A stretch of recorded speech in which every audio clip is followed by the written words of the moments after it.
नमस्कार दोस्तों, आपका मेरे चैनल में स्वागत है। आज हम आपके लिए बहुत ही अच्छी भक्तिदायक विश्वास से भरी धन्ना जी की कहानी लेकर आए हैं। तो दोस्तों कहानी पूरी सुनिएगा। भक्त धन्ना जी का जन्म मुंबई के पास धुआन गांव में एक जाट घराने में हुआ। धन्ना जी के माता पिता कृषि और पशुपालन करके अपना जीवन यापन करते थे। वह बहुत निर्धन थे। जैसे ही धन्ना बड़ा हुआ उसे भी पशु चराने के काम में लगा दिया। वह प्रतिदिन पशु चराने जाया करता। गाँव के बाहर कच्चे तालाब के किनारे एक ठाकुर द्वार था जिसमें बहुत सारी ठाकुरों की मूर्तियां रखी हुई थी। लोग प्रतिदिन वहां आकर माथा टेकते व भेंट अर्पण करते। धन्ना पंडित को ठाकुरों की पूजा करते, स्नान करवाते व घंटियां खड़खड़ाते रोज देखता। अल्प बुद्धि का होने के कारण वह समझ न पाता। एक दिन उसके मन में आया कि देखते हैं कि क्या है। उसने एक दिन पंडित से पूछ ही लिया कि आप मूर्तियों के आगे बैठकर क्या करते हैं। पंडित जी ने कहा कि वो ठाकुर की सेवा करते हैं जिनसे कि मनोकामनाएं पूर्ण होती है। धन्ने ने कहा, यह ठाकुर मुझे भी दे दो। जब धन्ने को लगन लगी, उस समय उसके माता पिता बूढ़े हो चुके थे और अकेला नवयुवक था। उसे ख्याल आया कि ठाकुर को पूजा से खुश करके यदि सब कुछ हासिल किया जाता है तो अवश्य उसे यह करना होगा जिससे घर की गरीबी चली जाए तथा सुख आए। ऐसा सोचकर ही वह पंडित के पास गया। पंडित ने पहले ठाकुर देने से मना कर दिया कि वह ठाकुर की पूजा अकेले नहीं कर पाएगा। दूसरा अनपढ़ हो। तीसरा ठाकुर जी मंदिर के बिना कहीं नहीं रहते और न ही प्रसन्न होते। इसलिए तुम जिद मत करो और खेतों की संभाल करो।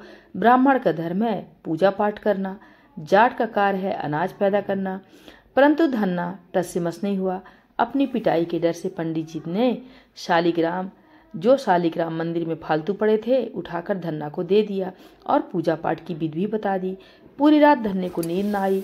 वह पूरी रात सोचता रहा कि ठाकुर को कैसे प्रसन्न करेगा और उनसे क्या मांगेगा। सुबह उठकर अपने नहाने के बाद ठाकुर को स्नान कराया।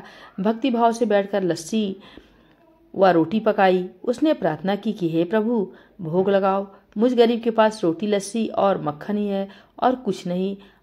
जब और चीजें दोगे तब आपके आगे रख दूंगा। वह बैठा ठाकुर जी को देखता रहा। अब पत्थर भोजन कैसे करे।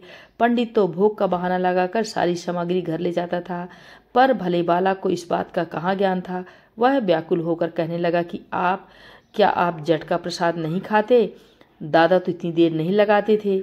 यदि आज आपने प्रसाद न खाया तो मैं मर जाऊंगा, लेकिन आपके बगैर नहीं खाऊंगा। प्रभु जानते थे कि यह मेरा भक्त निर्मल भक्त है, छल कपट नहीं जानता। अब तो प्रकट होना ही पड़ेगा।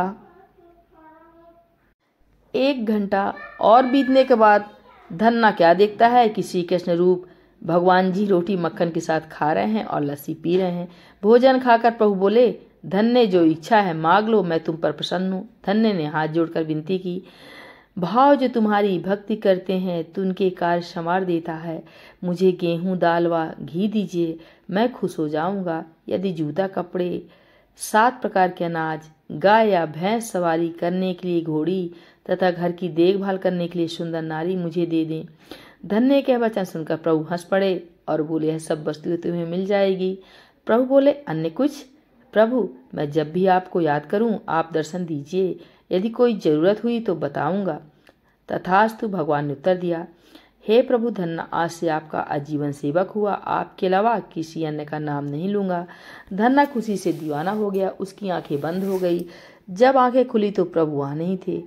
वह पत्थर का शालिग्राम वहां पड़ा था। उसे बर्तन में बचा हुआ प्रसाद खाया, जिससे उसे 3 लोकों का ज्ञान हो गया। प्रभु के दर्शन के कुछ दिन पश्चात धन्य के घर सारी खुशियां आ गईं।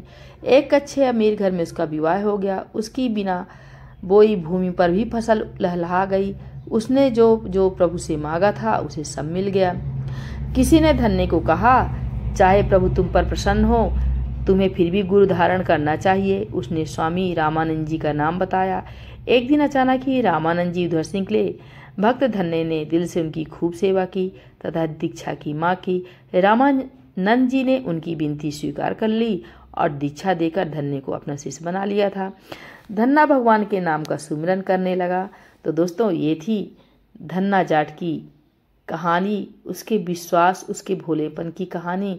दोस्तों, कहानी अच्छी लगी हो प्लीज़ लाइक कर लीजिएगा और बने रहिएगा मेरे चैनल में नई नई कहानियाँ सुनने के लिए।